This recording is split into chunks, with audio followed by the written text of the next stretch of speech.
Radio, I'm Christina Onnested. The U.S. and the United Kingdom launched airstrikes on Yemen late last night, striking more than a dozen Houthi sites. The military targets included air defense and coastal radar sites, drones and missile storage, and launching locations. UK Defense Minister James Heappey called the strikes an act of self-defense. Self-defense. 2 nights ago, there were sustained attacks onto HMS Diamond, a Royal Navy destroyer that is currently in the southern Red Sea alongside 3 US Navy destroyers. All of those ships are in the region to provide, in turn, security for commercial shipping using this vital global trade route. The Houthis have said they're targeting vessels connected to Israel to stop its war in Gaza. Houthi Brigadier Yahya Saree said 73 strikes hit 5 regions, killing 5 people and wounding 6 others. His comments translated by Al Jazeera. This brutal aggression will not dissuade Yemen from supporting the oppressed Palestinian people, and the Yemeni armed forces will continue preventing Israeli ships or others heading to the ports of occupied Palestine from navigating in the Arabian and Red Seas. Peace advocates rallied outside the White House last night chanting, "Hands off Yemen."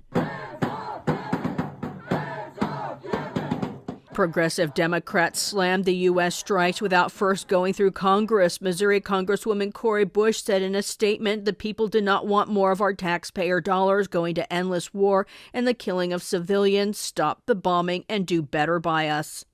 Israel defended itself against claims it's committing a genocide against Palestinians. At The Hague, United Nations International Court of Justice today, Tal Becker defended Israel on behalf of its Ministry of Justice and called South Africa's claims a weaponization of the term genocide and a distorted story. The key component of genocide, the intention to destroy a people in whole or in part, is totally lacking.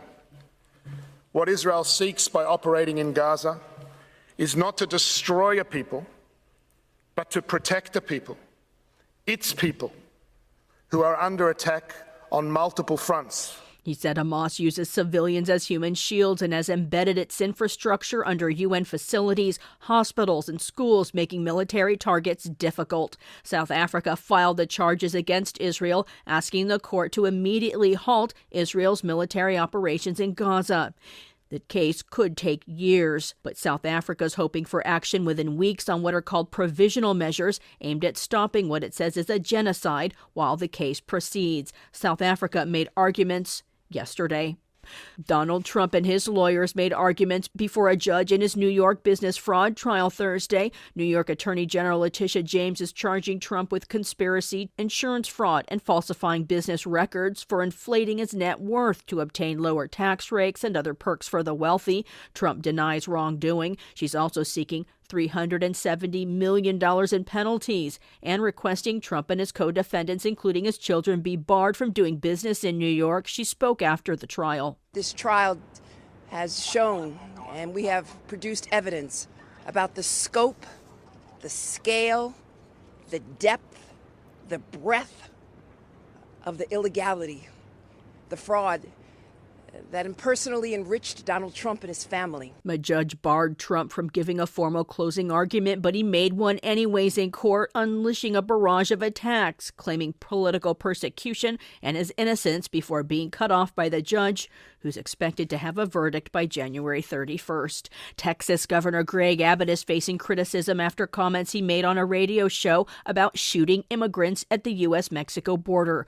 Heartland Radio released the comments he made on the Dana Lash show, where he ticked off a list of actions he's doing to crack down on undocumented immigration, including building a border wall and passing a law to arrest suspected undocumented immigrants. We are deploying every tool and strategy that we possibly can. The only thing that we're not doing is we're not shooting people who come across the border because, of course, the Biden administration would charge us with murder. Texas Democrat Party chair slammed his comments in a statement, saying time and time again, Greg Abbott and Texas Republicans have made it abundantly clear they have no morality or humanity. Their only solutions to secure the border are separating families, medieval death traps, and mass imprisonment of migrants and Texans who are perceived to be undocumented by law enforcement. This bloodthirsty approach to governance is dangerous not only for migrants and Texans of color, but for our entire state.